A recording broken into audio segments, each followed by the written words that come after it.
हम ममता झा समस्त मिथिलावासी के गोर लागै छी। विवाहक गीत गाबऽ जा रहल छी।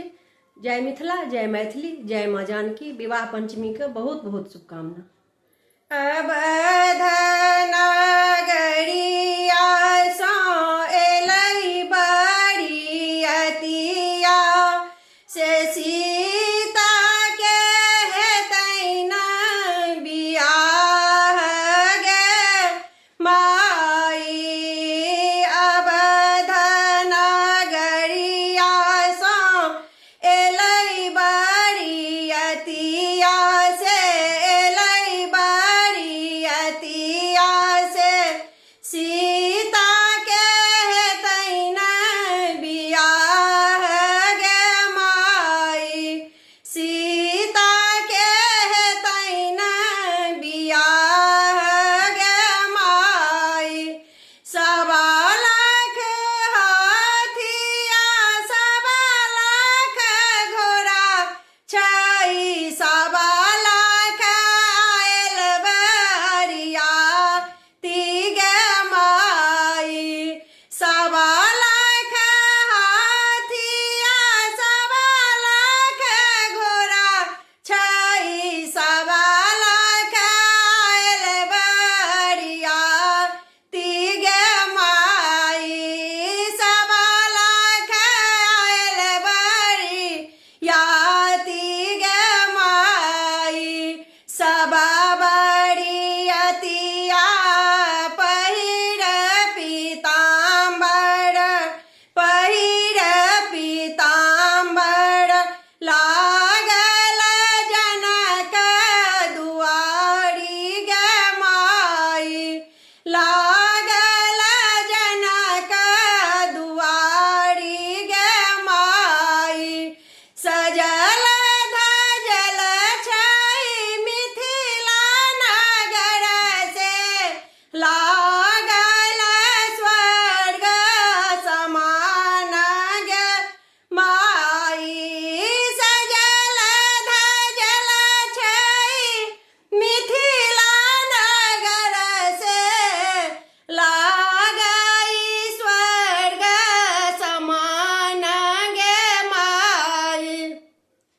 लागै स्वर्ग समान गे माई। दुल्हा राम मंडप चढ़ी बैसला, दुल्हे पर सबके ध्यान गे माई। दुल्हा राम मंडप चढ़ी बैसला, दुल्हे पर सबके ध्यान गे माई। दुल्हे पर सब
वरदान है तैना सीता चारू बहिन के गद गद देखी जमाई गे माई गद गद देखी जमाई गे माई सीता के है तन बिया गे माई।